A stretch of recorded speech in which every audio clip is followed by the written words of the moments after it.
সুপ্রভাত বন্ধুরা, আমার দিনলিপিতে সবাইকে অনেক অনেক স্বাগত। এই আমলকির জল খেয়ে দুটো রুটি খেয়ে নিলাম। খেয়ে আমি ভাবলাম যে দুপুরের কাজটা শুরু করি। আজকে দুপুরেও ভাত খাবো না, একটু মেথি পাতা কুচিয়ে নিয়েছি। অনেকেই কাঁচা পাতা দিয়েই ময়দা মেখে নেন, আমি না পাতাটাকে একটু ভেজে নিই, তাহলে গন্ধটা খুব সুন্দর আসে মেথি শাকের। তো তার সাথে একটু হালকা ধনেপাতাও মেশাবো, ওটাও কুচিয়ে নিয়েছি। আর মেথি পরোটার সাথে বানাবো হচ্ছে ছোট আলুর দম। এর মাঝে আমাকে আবার করতে হবে কতগুলো কাজ, সেটা হচ্ছে নিমকি, সেগুলোরও সব যোগাড়যন্ত্র করেছি। তো এবার এক এক করে সব করি। একটু কালো জিরে, রসুন আর জোয়ান ফোড়ন দিয়ে দিয়েছি, দিয়ে এবার মেথি শাকটা দিয়ে দিলাম। আর কিছু না, এটাতে একটুখানি নুন আর হলুদ দিয়ে একটুখানি ভেজে নিয়ে ময়দার সাথে মিশিয়ে মেখে নেব। হয়ে গেছে ভাজা, আর ভাজবো না, তাহলে গন্ধটা আবার বেশি চলে যাবে। তো এই গন্ধটাতেই মাখবো। ময়দাটাও তাহলে একবারে শেষ না হলে ভালো থাকবে। আর আমার এই গন্ধটা খুব সুন্দর লাগে, মেথি শাক যখন ভাজি দারুণ গন্ধ আসে। এর মাঝে আমার মেয়ের জন্য আর একটু বেশি করে পেঁপে সেদ্ধ করে রাখলাম, ওর পেঁপে খুব খেতে দরকার পড়ে। আর আমার ট্রিটোর জন্য খাবার দিয়ে এইসব করে নিয়ে আমাকে আবার বেরোতে হবে। আলুগুলোকে একটু ভেজে নিলাম। এবার এটা নিরামিষ করব।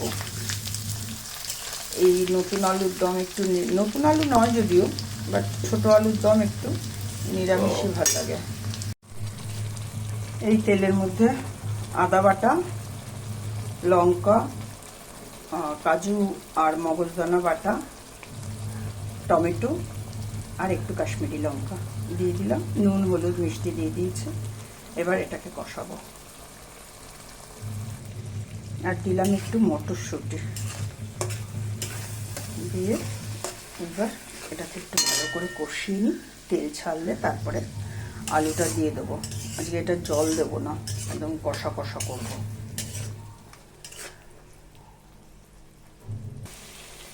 মশলাটা কষা হয়ে গেছে, তেল ছেড়ে গেছে।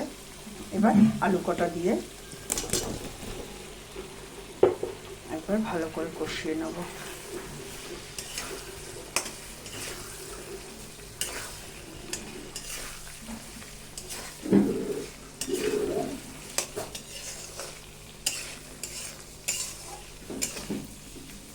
আর এই মশলা কষানোর ফাঁকে আমি এটাও মেখে ফেলেছি।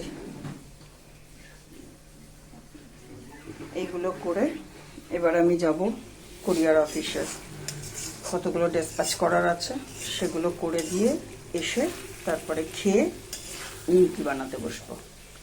কিছুটা ঠেকুয়া গজাও বানাতে হবে। একটু ঘি আর গরম মশলা দিয়ে দিয়েছি, এবার একটু ধনেপাতা ছড়িয়ে দেবো। হয়ে গেছে,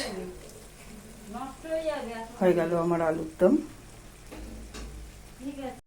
এই যাচ্ছি এখন, এগুলোকে নিয়ে যাই ডেলিভারি করে আসি, এসে তারপরে দুপুরে খাওয়ার ব্যবস্থা করব।